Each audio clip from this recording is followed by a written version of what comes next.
Hello guys, welcome to my channel NEET Guidelines. And in previous video we have talked about the first part of biological classification before the kingdom Monera. So in this video I am going to start with kingdom Monera, right? और इससे पहले हमने living bird पे total 4 part में video बनाए हैं NCERT base, तो वहाँ पे जाके आप देख सकते हैं। मैंने काफ़ी अच्छा उसमें अंडरलाइन करके बताया, आपको समझाया। सिर्फ आपको वही पढ़ना है NCERT से, उसके अलावा कुछ भी नहीं आएगा एग्जाम ओरिएंटेड, ठीक है। और अभी मैं जो बता रहा हूँ आपको सिर्फ वही पढ़ना है। अगर आपको कुछ डाउट आता है तो आप कमेंट बॉक्स में लिख कर मुझसे पूछ सकते हैं, ठीक है। So let's start with kingdom Monera. So bacteria are the sole member of kingdom Monera. They are the most abundant microorganisms. ठीक है भैया, bacteria are the sole members of kingdom Monera. They are the most abundant microorganisms. Bacteria occur almost everywhere. सभी जगह पाए जाते हैं, ठीक है। बच्चों में जो आपको अंडरलाइन करा रहा हूँ आपको सिर्फ वही पढ़ना है, उसके अलावा कुछ भी नहीं आएगा एग्जाम ओरिएंटेड, ठीक है। अगर आपको कुछ डाउट आता है तो आप कमेंट बॉक्स में लिखकर मुझसे पूछ सकते हैं। Hundreds of bacteria are present in a handful of soil.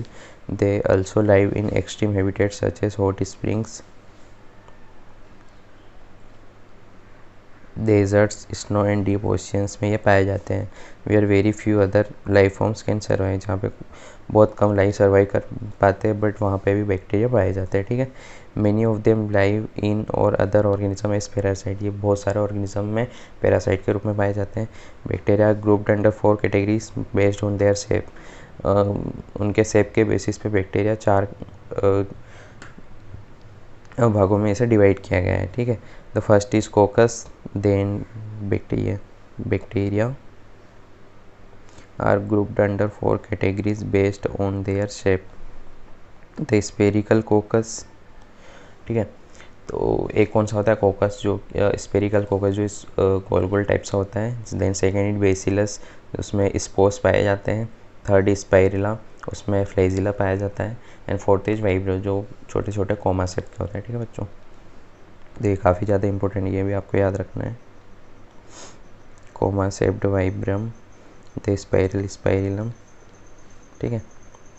इनके चारों के डायग्राम आपको याद रखना है, ठीक है। और इनका एक एक एग्जाम्पल भी होता है, जैसे कोकस का हो जाएगा हमारा स्टेप्टोकोकस और डिप्लोकोकस, ठीक है। बेसिलस का हो जाएगा हमारा लैक्टोबैसिलस, ठीक है। और वाइब्रो का हो जाएगा हमारा वाइब्रो कोलेराई, ठीक है। और स्पाइरिला का हो जाएगा हमारा स्पाइरेले वोल्यूटेंस, ठीक है। रोडो स्पाइरिलम, ये सब सारे इसके एग्जाम्पल है। तो मैंने आपको एक एक एग्जाम्पल बता दिया, ये आपको याद रखना है, ठीक है बच्चों। बैक्टीरिया 4 सेट में हो गए, ठीक है। Then through the bacteria structure is very simple, they are very complex in behaviour. इनका स्ट्रक्चर तो काफ़ी सिंपल होता है, बट ये कॉम्प्लेक्स किस में होते हैं, इनके बिहेवियर में। इनका बिहेवियर जो रहता है वो काफ़ी ज़्यादा कॉम्प्लेक्स होता है, ठीक है। Then compare to many other organism, bacteria as a group show the most extensive metabolic diversities. इनमें मेटाबॉलिक बहुत डाइवर्सिटी इनमें पाई जाती है, किसमें, बैक्टीरिया में। Some of the bacteria are autotrophic. They synthesize their own food from inorganic substrate. They made photosynthetic autotroph और chemosynthetic autotroph. The vast majority are heterotrophs. Autotroph भी पाए जाते हैं, कीमो ऑटोट्रोप भी पाए जाते हैं, फोटो ऑटोट्रोप भी पाए जाते हैं, हेटरोट्रोप भी पाए जाते हैं। बट जो इनकी सबसे ज़्यादा मेजोरिटी में जो बैक्टीरिया होते हैं वो कौन से होते हैं, हमारे हेटरोट्रोप्स। आपको याद रखना, एग्जाम में क्वेश्चन आ चुका है इसमें कि सबसे ज़्यादा जो वास्ट मेजोरिटी है वो बैक्टीरिया की वो कौन सी है। तो आपको टिक करना है कौन से, हेटरोट्रोप्स की, ठीक है। The vast majority of bacteria are heterotrophs. They do not synthesize their own food but depend on other organism or dead organic matter or for food. हेटरोट्रोप्स वो होते हैं जो अपना खाना खुद तो नहीं बनाते पर डिपेंड होते हैं किसी और पे, ठीक है, अपने खाने के लिए। Then archaebacteria, what is archaebacteria. देखो भैया बच्चों ऐसे समझो, आर्की बैक्टीरिया क्या बेसिकली ये होते थे कि जो मतलब यूँ हम बोल सकते हैं जो पुरानी हैबिटेट्स होती थी, हर्स हैबिट जो पुराने जनरेशन में पाए जाते थे, उस बैक्टीरिया को आर्की बैक्टीरिया बोलते हैं। मतलब ये बहुत सारी हर्स हैबिटेट जहाँ पे बहुत कम ऑर्गेनिज्म जो सर्वाइव कर पाते थे वहाँ पे भी ये सर्वाइव कर जाते थे। That's why it is called Archie bacteria. और जो अभी के उसे हम बोलते हैं यू बैक्टीरिया, ठीक है। ये किसमें दिया था, हमारे सिंक्स क्लासिफिकेशन जब हमने पढ़ा था, किसने दिया था, खालू। उसने मोनेरा को डिवाइड किया था आर्की बैक्टीरिया और यू बैक्टीरिया में, ठीक है। तो this bacteria are the special since they live in some of the most harsh habitat such as extreme salty areas. ठीक है, ये वो बैक्टीरिया हैं। This bacteria are special since they live in some of the harsh habitats such as extreme salty areas, halophiles, hot spring thermoacidophiles. ठीक है, जो salty areas में रहते हैं उन्हें हम हेलोफाइल्स बोलते हैं, और कुछ जो रहते हैं जो हॉट स्प्रिंग्स उन्हें हम थर्मोएसिडोफिल्स बोलते हैं। थर्मोएसिडोफिल्स का बेस्ट एग्जाम्पल कौन सा है हमारा बच्चों? Thermus aquaticus. ठीक है, थर्मस बेसिलस एक्वेटिकस, ये आप आगे पढ़ोगे जब आप बायोटेक पढ़ोगे ना, बायोटेक्नोलॉजी, उसमें हम इसके बारे में पढ़ेंगे। बट इसका एग्जांपल याद रखना, थर्मोएसिडोफिल का थर्मस बेसिलस एक्वेटिकस। ठीक है, एंड मार्सी एरियाज मिथेनोजन, और जो मार्सी एरियाज में रहते हैं उन्हें हम मिथेनोजन बोलते हैं। ठीक है, जो सॉल्टी एरियाज वो halophiles, hot spring thermoacidophiles, and salty area वाले वो हमारे क्या हो जाएंगे, मार्स एरिया वाले हमारे क्या हो जाएंगे, methanogen. Archaebacteria differ from the other bacteria in having a cell wall structure and this feature is responsible for survival their extreme condition. ठीक है, जो आर्कीबैक्टीरिया का ऑफकोर्स यार उनकी सेल वॉल में कुछ ऐसा प्रेजेंट होता होगा, that's why they are live in a very hot condition और extreme condition where the other organism can't live. ठीक है, methanogens are present in the guts of several ruminants such as cows and buffaloes. ठीक है, ये कहीं जो हमारे मिथेनोजन्स होते हैं ये किसकी गट्स में पाए जाते हैं, रूमिनेट्स की, कैटल्स की। ठीक है, जैसे cow and buffaloes, and they are responsible for the production of methane biogas from the dung of this animal. ये क्या करते हैं कि इस एनिमल में जो सेल्यूलोस होता है उसे डाइजेस्ट करके मीथेन गैस में कन्वर्ट कर देते हैं। ठीक है, तो ये काफ़ी ज़्यादा बायोगैस में भी काफ़ी इंपॉर्टेंट है ये वाले बैक्टीरिया जो मीथेन बनाने काम आते हैं। देन इसके बाद आता है यू बैक्टीरिया। ठीक है बच्चों, तो यहाँ पे जो ये डायग्राम है ना बच्चों, ये काफ़ी ज़्यादा इंपॉर्टेंट है।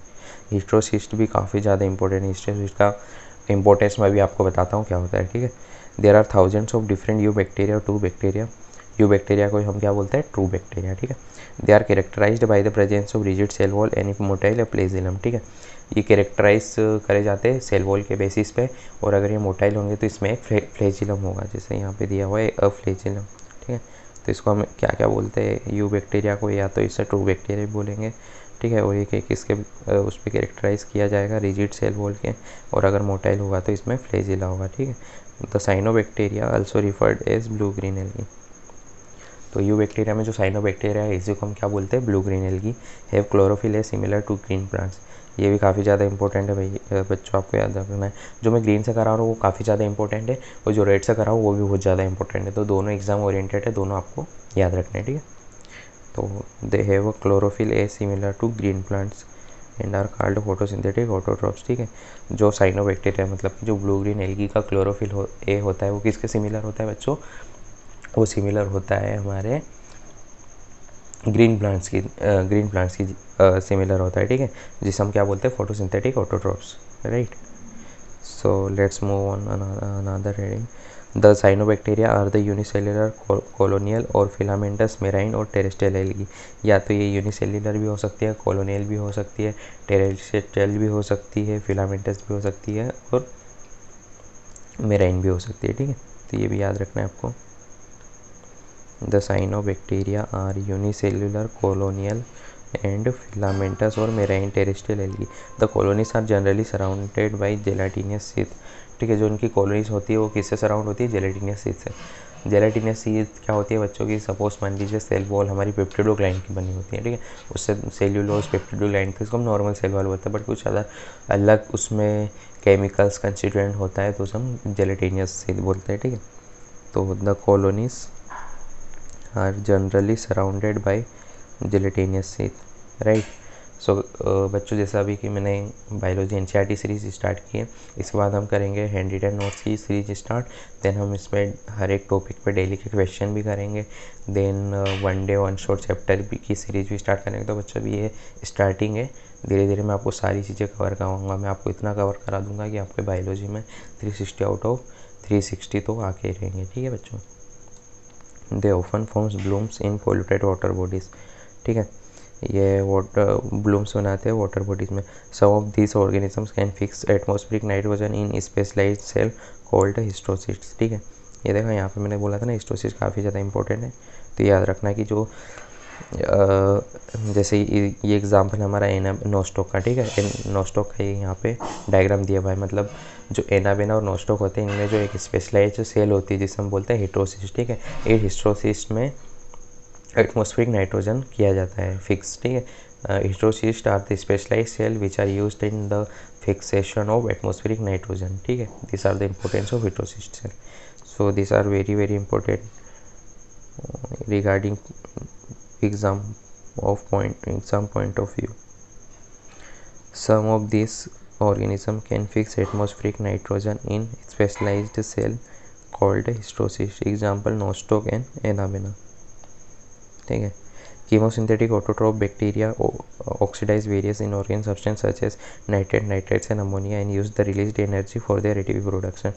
जो कीमोसिंथेटिक बैक्टीरिया होते हैं वो किसे ऑक्सीडाइज करते हैं, नाइट्रेट्स, ठीक है, जितने भी इनऑर्गेनिक सब्सटेंस होते हैं, nitrates, ammonia and used the release energy for their ATP production. They play a great role in recycling nutrients like nitrogen, phosphorus, iron and sulphur, ठीक है। एक तो किसे ऑक्सीडाइज करते हैं, नाइट्रेट्स एंड अमोनिया, ठीक है। और रिसाइकलिंग किन में हेल्प करते हैं, nitrogen, phosphorus and iron and sulphur, ठीक है। तो ये इसके काफ़ी ज़्यादा इंपॉर्टेंस है जो आपको याद रखने हैं बच्चों, ठीक है। देन इसके बाद आ जाते हैं हम हेट्रोबैक्टीरिया, ठीक है। हेट्रोबैक्टीरिया क्या होते हैं, heterobacteria are the most abundant in nature, the majority are important decomposer. बहुत सारे इसमें इनकी जो वॉस्ट मेजोरिटी होती है हेटरोट्रोपिक बैक्टीरिया की, वो क्या होती है, डीकम्पोजर्स होती है, ठीक है। Many of them have a great significant impact on human affairs, ठीक है। They are helpful in making curd from milk. बहुत सारों का इम्पैक्ट होता है हमारे ह्यूमन के, जैसे जो लैक्टोबैसिलस होता है वो क्या करता है कि मिल्क से कर्ड बनाने में हेल्प करता है, ठीक है। तो ये ह्यूमन अफेयर्स पे काफ़ी ज़्यादा इम्पैक्ट काफ़ी ज़्यादा प्ले करते हैं रोल, ठीक है। प्रोडक्शन ऑफ एंटीबायोटिक्स में भी इनका काम होता है, fixing of nitrogen in legume में भी ये काम आते हैं, ठीक है।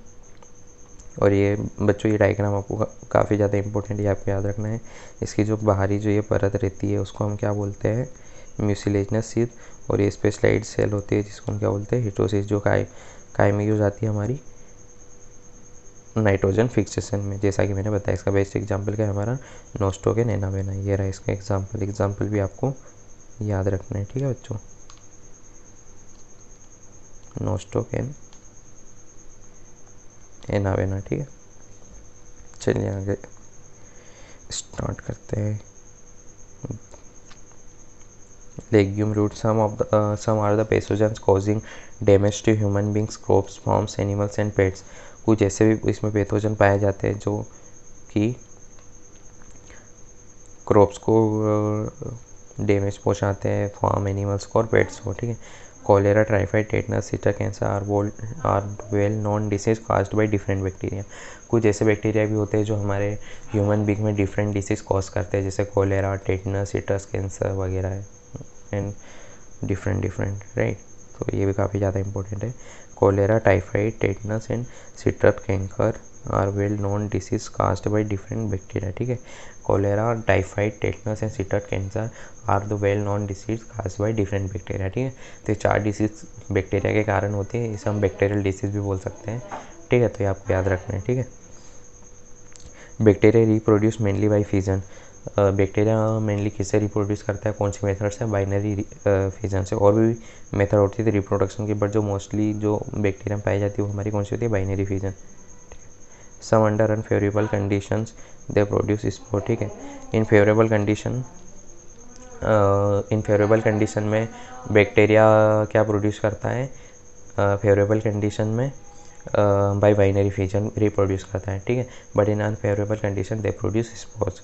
They also reproduce by a sort of sexual reproduction by adopting a primitive type of DNA transfer from one bacterium to another bacterium, ठीक है। इसको हम क्या बोलते हैं, कंजुगेशन प्रोसेस बच्चों। मतलब कि किसी भी एक प्रिमिटिव डीएनए का दूसरे डीएनए ऐसे समझो। कंजुगेशन प्रोसेस क्या होती है कि सपोज मान लीजिए ये एक बैक्टीरिया और ये एक बैक्टीरिया, ठीक है। अभी गाइस मेरी वो पेन मेरे पास वो वाली नहीं है ना, तो मैं आपको लिखूँगा तो उसमें कैरेक्टर्स में थोड़ी प्रॉब्लम होगी। 1-2 दिन आप वेट कर लीजिए, फिर मैं आपको टोटली इस पर समझा दूंगा स्क्रीन पे, ठीक है। सपोज मान लीजिए ये F1 प्लाज्मिड है और AF माइनस प्लाज्मिड है, ठीक है। तो इसका जो जेनेटिक मटेरियल इसमें जब ट्रांसफ़र करेगा तो इससे एक न्यू जनरेशन निकल के आएगी, जिसे हम HFR भी बोलते हैं, मतलब हाई फ्रीक्वेंसी रेट, ठीक है।